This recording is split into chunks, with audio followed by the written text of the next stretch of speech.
खुलुमबाय गोजोन फुंबिलि बयनिसिमबो नोंथांमोनखौ आंनि चेनेलाव गासैखौबो बरायनाय बावहरग्रोनाय थाबाय आसा खालामो नोंथांमोना खौरांखौ नायनानै मोजां मोनगोन। BPF दोलोनिफ्राय जाय दैदेनगिरिया ओंखारलांनो सानदों बिथांमोना ओंखारलांनो हागोन आरो जायफोर दैदेनगिरिफ्रा फैनो गोसो बिथांमोना फैनो हागोन। BPFनि दरजाया खुलायैनो दङ होननानै बुंथिदों BTCनि चिफ हाग्रामा महिलारी बिथाङा। बेनि अनगायैबो बिथाङा बावैसो बिधानसभा बिसायख'थियाव देरहासार जानो हानाय बिजाथिफोरखौ लानानैबो खुगा बेखेवदों। बिथाङा फोरमायथिदों दि BPF दोलोनि देरहासारनाय बिजाथिफोरनो आसाम सोरखारा जुदि मन्थ्रिनि बिबान होयोब्ला जों दोलोनि गेजेराव सावरायगोन, नाथाय आं दासिमबो जोंनि बिजाथिनो मन्थ्रिनि बिबान होनांगौ होननानै दाबि खालामाखै आरो आं बियाखैबो। नाथाय जों बेखौसो बिदों BTCनि बाजेटखौ बांहोनांगौ मानोना BTC ओनसोलनि गासै रायजो राजाफोरनि थाखाय आंखाल जानायफोरखौ सुफुंनो हायो आरो जोंहा BTCखौ जौगाखांहोनायनि थाखाय गोबां खामानि मावनांगौ दङ, बेखायनो जों मन्थ्रिनि बिबानखौ बियाखै। बिसायख'थियाव देरहाखांनायनि उनाव BJP दोलोआ सोर सोर बिजाथिफोरनो मन्थ्रिनि बिबानखौ होगोन बेखौ BJP दोलोआ डिसिसन लागोन। जोंनि BPF हान्जाया दायो BTCखौ माबोरै जौगाखांहोनो हागोन बेखौ लानानैसो जों सावरायलायबाय थादों होननानै बुंथिदों BTCनि चिफ हाग्रामा महिलारी बिथाङा।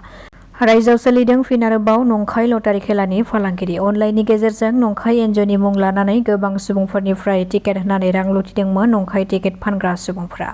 नाथाय उननि समाव बेबादि नंखाय खेला होनायनि बागै पुलिसनिसिम खौरां मोनहैनायनि उनावनो सिग्रोमनानै जागिरोदआव गासै 3 सुबुंफोरखौ हमनो हादों। हमजानायफोरखौ फारियै आली आकबर, आशराफुल इस्लाम, गसवानी मिराजुल इस्लाम होननानै सिनायथिनो हादों।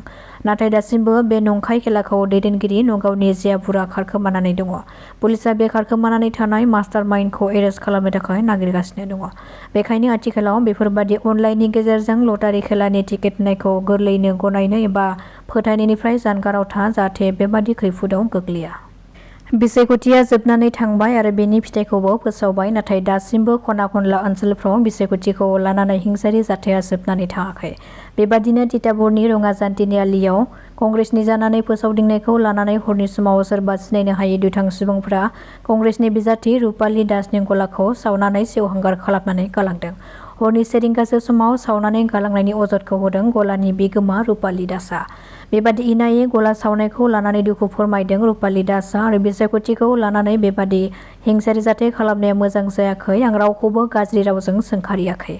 बे गिख्रंथाव अर खामनायखौ जुदि लामानि थांलाय फैलाय सुबुंफ्रा नुसननानै होसिख्रावामोनब्ला जोंनि जिउआ जोबगौमोन आरो बेबादि हिंसायारि जाथाय खालामग्रा सुबुंफ्रा मानसि महरै रायखसो होननानै गोख्रों अजद दैखांदों आरो बे जाथाय खालामग्रा दुथां सुबुंफोरखौ BJPनि फिसिजानाय दादागिरि सुबुंफोरानो सावनानै होनायनि गोख्रों अजद दैखांदों।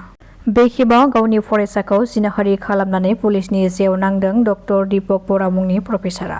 खौरां मोननाय बादिब्ला कार्बि आंलंनि दैथर सोरखारि आदर्श फरायसालिमानि फोरोंगिरि डक्टर दीपक बरानि हेंथायै जिनाहारि खालामनायनि गोख्रों अजद। बे जाथायाव बोलि जानांनाय फरायसुलिया गोबाव समनिफ्रायनो डक्टर दीपक बराजों जिनाहारिनि बोलि जानांदोंमोनब्लाबो नाथाय बे जाथाया सोराङाव फैयाखैमोन। फरायसाफ्रा फोरोंगिरिखौ सनमान खालामो, नाथाय आथिखालाव खायसे फोरोंगिरिफ्रा गाज्रि नोजोरजों नायनायखौ नुनो मोनो, जेराव गावनि फोरोंगिरिनि सनमानखौबो खोमानानै लानो गोनां जायो।